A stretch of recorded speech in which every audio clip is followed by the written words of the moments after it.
Salut bang, j'espère que vous allez bien, en tout cas moi ça va nickel. On se retrouve aujourd'hui pour une troisième vidéo avec la Coupe de France et la League Cup, les demi-finales retour en Coupe de France du 4 au 6 février. Donc les huitièmes de finale avec 3 contre Brest, Lille contre Dunkerque, le derby du Nord, Le Mans contre le Paris Saint-Germain, le Stade Briochin contre Nice, Toulouse contre Guingamp, Cannes contre Dives, Cabourg, le National 2 contre National 3, Strasbourg contre Angers et enfin Bourgoin contre Reims, National 3 contre Ligue 1 en League Cup. Les 5 et 6 février, donc les demi-finales retour avec Newcastle contre Arsenal et les Reds de Liverpool contre Tottenham. Donc n'hésitez pas à venir nous rejoindre sur le site VIP et les réseaux sociaux. N'hésitez surtout pas à mettre vos pronostics et vos critiques positives ou négatives, votre petit pouce et n'hésitez pas à vous abonner.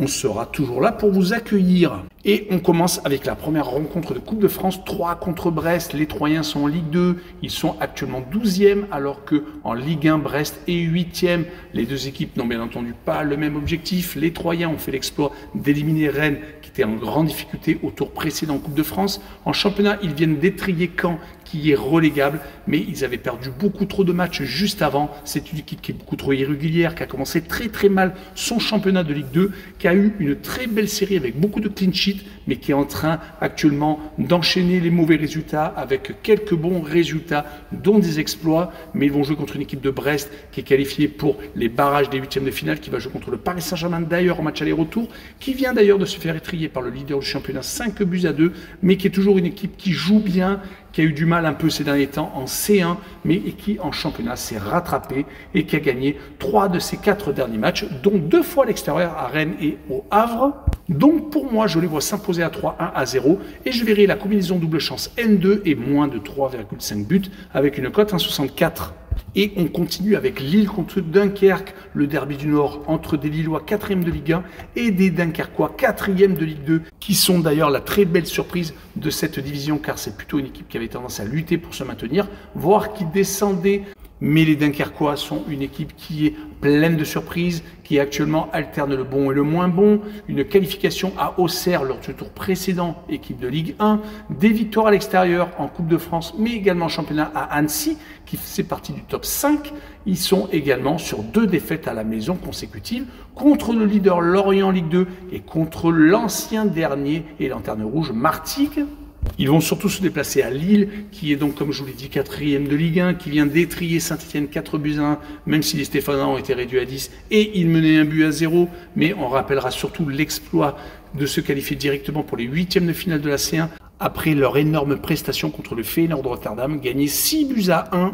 C'est surtout une formation qui a enchaîné 21 matchs consécutifs sans défaite, toutes compétitions confondues, qui n'a perdu qu'une seule fois, c'était contre le Paris Saint-Germain à la maison, et qui va pour moi s'imposer 2-1 à la maison, mais j'ai envie de mettre les deux équipes qui marquent, avec une cote 1,88. On poursuit avec Le Mans contre le Paris Saint-Germain, une équipe de 3e division et en national. Le Mans qui est 6e, qui espère remonter en Ligue 2, qui reste sur des matchs sans défaite, dont une qualification au pénalty contre Valenciennes. Autre pensionnaire de national, il reste actuellement sur 9 matchs consécutifs sans revers. Mais ils vont jouer contre des Parisiens qui volent de 1000 feux, qui sont premiers en Ligue 1 avec 10 points d'avance sur leur dauphin Marseille. Ils viennent une fois de plus de mettre 5 buts à Brest. C'est leur 3e succès avec plus de 4 buts marqués sur les 5 derniers matchs. Ils sont, comme je vous l'ai dit, qualifiés pour les barrages des huitièmes de finale, jouant contre Brest en match aller-retour. Ils ont réussi à étrier Manchester City, éclatant également Stuttgart. Ils vont sans doute faire tourner leur effectif pour ce match contre Le Mans, mais rappelons qu'ils ont tellement un effectif monumental avec l'arrivée du Géorgien Kvaratskhelia et également un Dembélé en feu, voire même des Barcola ou des Désiré Doué. Ils sont inarrêtables. Donc sur cette rencontre, je verrai les Parisiens s'imposer 3-0 et je verrai Paris avec le handicap -2. Donc il faut qu'ils gagnent par au moins 3 buts d'écart avec une cote 1,60. On poursuit avec le Stade Briochin contre Nice, National 2 contre Ligue 1. Les pensionnaires de 4e division ont sorti aux 2 tours précédents Le Havre et Annecy, pensionnaires de Ligue 1 et de Ligue 2, faisant donc 2 gros exploits. Ils sont actuellement sur 10 matchs consécutifs sans défaite. On rappellera qu'ils ont tenu en respect Bordeaux, autre pensionnaire de National 2 et donc club mythique quand même en France. Mais ils vont jouer contre des Niçois qui ont un objectif de gagner un trophée, qui sont 5e en Ligue 1, qui viennent de se faire accrocher 2 fois consécutivement contre un club de Norvège, Bodo Glimt en Ligue Europa, finissant 35e sur 36 possibles. C'était plutôt une humiliation, mais en Ligue 1 ce n'est pas la même chose. Ils viennent quand même de se faire accrocher à Toulouse alors qu'ils menaient un but à 0 sur une erreur de leur gardien. Ils ont concédé l'égalisation toute fin de match.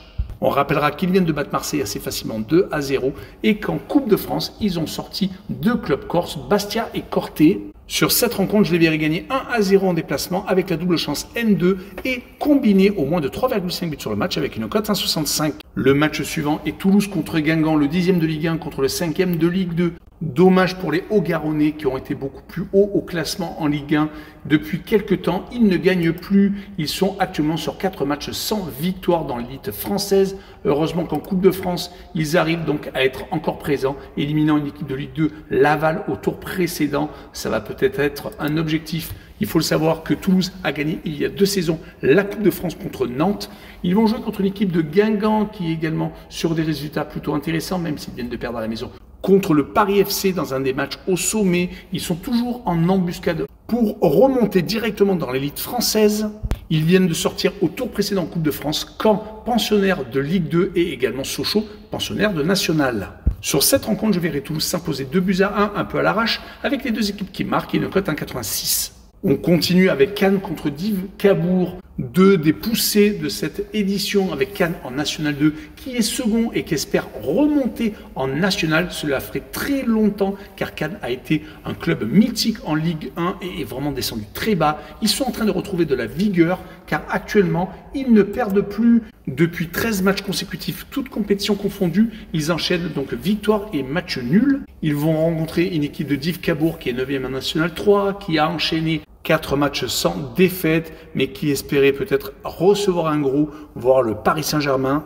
Mais ils vont se contenter d'un déplacement chez le 2e de National 2. Mais quand on sait que les Cannois ont éliminé Grenoble et le leader de la Ligue 2 aux 2 tours précédents, et que Div Cabourg a joué des équipes de leur niveau, voire des étages en dessous. Donc sur ce match-là, je vois Cannes s'imposer 3-0 et je verrai également l'équipe à domicile marquer le plus de 1,5 but sur le match avec une cote 1,77. On continue avec l'avant-dernière rencontre Strasbourg contre Angers. Les Alsaciens sont actuellement 9e de Ligue 1 alors qu'Angers est 12e. Il y a 4 points d'écart entre les 2 équipes, donc ce n'est pas vraiment un gouffre entre les 2 formations. Strasbourg vient de perdre à Rennes sur la fin avec un Emega qui a loupé quand même pas mal de buts et qui a mangé, comme on dit, la feuille de match. Strasbourg restait pourtant sur une victoire contre Lille, un match nul contre Marseille, des succès à Toulouse qui leur permettaient donc de remonter légèrement au classement, étant plutôt irréguliers depuis le début de la saison, alternant bonne et mauvaise période. Du côté des Angevins, c'est à peu près pareil. Un début de saison assez catastrophique, mais le match nul à Marseille a peut-être été le déclencheur. Depuis, ils ont réussi à faire quelques résultats, dont une victoire à Monaco, des victoires contre Montpellier, contre Auxerre. Ils viennent de se faire accrocher par le Havre et ont perdu à Lens, mais il ne faut pas tout jeter aux orties. Sur ce match-là, je verrai quand même Strasbourg s'imposer 2-0 et je verrai un but d'Emega qui va peut-être se rattraper après donc le non-match lors du match précédent et je verrai une cote à 2,75. On finira la Coupe de France avec Bourgoin-Jallieu, pensionnaire de National 3 contre Reims, qui est actuellement 13e de Ligue 1. Bourgoin-Jallieu est peut-être en train de monter en National 2. Le fait marquant est surtout qu'ils ont éliminé Lyon au tour précédent, gagnant au pénalty après avoir fait 2 buts partout pendant les 90 minutes. Ils ont peut-être un peu lâché dans leur tête ce week-end, pensant à la Coupe de France, car ils viennent de s'incliner contre Haut-Lyonnais, une équipe qui est mal classée en National 3. Mais vu qu'avant éliminer Lyon, ils avaient étrillé l'ancienne lanterne rouge de Ligue 2 Marty 4-1, ils sont tout à fait capables d'accrocher Reims qui vient de changer d'entraîneur. Lucas Elsner vient d'être limogé, ils viennent de perdre à la maison contre Nantes, ils sont 13e, ils sont en train de glisser au classement. Rappelons qu'ils avaient accroché Marseille, le Paris Saint-Germain et également éliminé Monaco au tour précédent. Ils viennent d'enchaîner beaucoup de partage de points, ce qui les a fait donc glisser au classement. Sur ce match-là, je verrai Reims se faire accrocher et faire un but partout. Je verrai les 2 équipes qui marquent, mais je n'ai pas encore la cote. Les bookmakers sont un peu en retard. On enchaîne avec la League Cup et les demi-finales retour. Il y a déjà eu des demi-finales aller où Newcastle s'est imposé 2-0 chez les Gunners, faisant la très bonne opération et prenant 2 longueurs d'avance. Mais depuis cette rencontre, de l'eau a coulé sous les ponts. Newcastle a enchaîné les succès, mais depuis 2 rencontres à la maison, c'est catastrophique. Une grosse défaite contre Bournemouth et une défaite également contre Fulham. Cela les empêche d'être sur le podium, voire d'être dans les 4 premières places. Ils sont maintenant à 2 points des Blues de Chelsea. Ils vont jouer contre des Gunners qui sont toujours dauphins de Liverpool à 6 points avec un match en plus. Ils viennent de gagner et d'atomiser Manchester City 5-1. C'est d'ailleurs leur 4e victoire consécutive, toutes compétitions confondues. On rappelle que les hommes d'Arteta sont qualifiés directement pour les 8e de finale de la C1. On peut également s'apercevoir que sur les 5 derniers placements, il y a quand même 4 victoires et un seul petit partage de points. Sur cette rencontre, je verrai Arsenal s'imposer à l'extérieur, mais malheureusement ne pas refaire leur retard et ne gagner que 2-1. Je verrai le draw no bet et le pari remboursé si match nul avec une cote à 1,60. Et on finira avec Liverpool contre Tottenham. Les Reds sont actuellement leaders avec 6 points d'avance sur Arsenal, mais avec un match en moins. Du côté de Tottenham, ils sont 14e, sont donc en grande difficulté, mais il y a eu un mercato avec beaucoup d'arrivées. Il faudra peut-être faire un peu le compte dans quelques jours. En tout cas, Tottenham va espérer garder son avantage d'un but qu'ils ont eu au match aller. Mais depuis, comme je l'ai dit pour Newcastle, de l'eau a coulé sur les ponts. Ils ne sont pas quand même ridicules. 3 victoires sur les 5 derniers matchs. Mais quand on voit les défaites contre Leicester à la maison, contre Everton à l'extérieur, heureusement qu'ils ont réussi à s'imposer en Europa League à Hoffenheim et contre Elfsborg. Sinon, ils seraient sur une très mauvaise série. Surtout qu'ils vont jouer contre les Reds qui viennent de s'imposer à Bournemouth en championnat 2-0 contre une des équipes en forme du moment. Ils avaient perdu avec une équipe bis, voire même terre, contre le PSV Eindhoven en C1. Ils sont qualifiés directement pour les 8e de finale, d'où un peu ce match lâché. Cela va être la Furia à Anfield Road. Je verrai les coéquipiers de Mo Salah s'imposer 3-1 et je verrai Liverpool avec un handicap de moins 1,5. Donc il faudrait qu'ils gagnent par 2 buts d'écart au moins avec une cote à 1,65. Voilà, on en a fini avec cette vidéo. N'hésitez pas à venir nous rejoindre. Tchou les bambing!